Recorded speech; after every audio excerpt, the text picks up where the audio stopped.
Hi, ako si Rick, breadwinner sa pamilya. Charot! Ganito yung ganap ko tuwing may pasok sa umaga. Siyempre, tatayo sa higaan, titignan yung mukha sa salamin, naglalaro ng ganda-gandahan.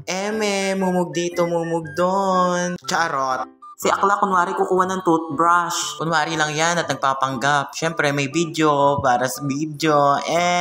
Charot! Wah! Gulat kayo no, ang fresh. Wala super brush kahit di marunong mag-toothbrush. Siyempre sa buhay, di pwede mawala ang kape. Kape lang ka kahit malayo ka. Charot! At habang nabibideo ko ay biglang may nagpa-cute. Ito ay mukhang kuyukot. Charot. Pagkatapos ipinahinit ko na yung kape ko pero biglang uminit yung ulo ko kasi itong kasama ko nagsuggest lagyan ko daw ng joy yung kape ko. Pero di niya alam siya yung nagbibigay ng joy sa buhay ko. Charot! At kung mapanood naman to ng jowa ko, nagbibiro lang ako kasi ikaw ang nagbibigay ng joy sa buhay ko. Charot! At habang hinihintay kong uminit yung kape ko, dumating naman tong kaibigan ko. Huwag niyong isipin kung sino siya dahil sa kulay violet yung jersey niya. Pagkainit ng kape ko ay kinuha ko na. At dumating naman tong kaibigan ko. Pinakita niya yung picture niya. Gupong-gupo siya sa sarili niya. Kaya ayun, sinuportahan ko na. Tawang-tawa ako sa pinakita niya. Pero ang gwapo niya, charot! Katapos ko magkape at kumain ako'y maliligo na.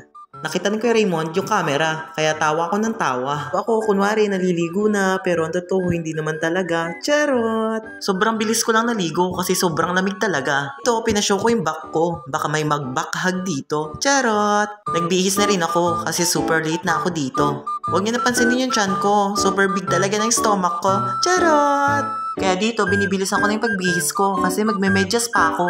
Doble-doble yung medyas ko. Sobrang lamig talaga kasi dito. Nakalimutan ko pang kunin yung shoes ko kaya kinuha ko sa ilalim ng bed ko.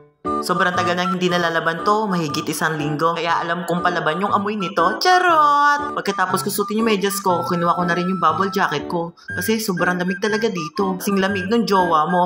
Charot! O siya, alis na ako. Sumusobra na yung kalandian ko. Charot! At kung nakaabot ka hanggang dulo, pa-follow at share ng video. Salamat! Hanggang sa muli! Paalam! Charot!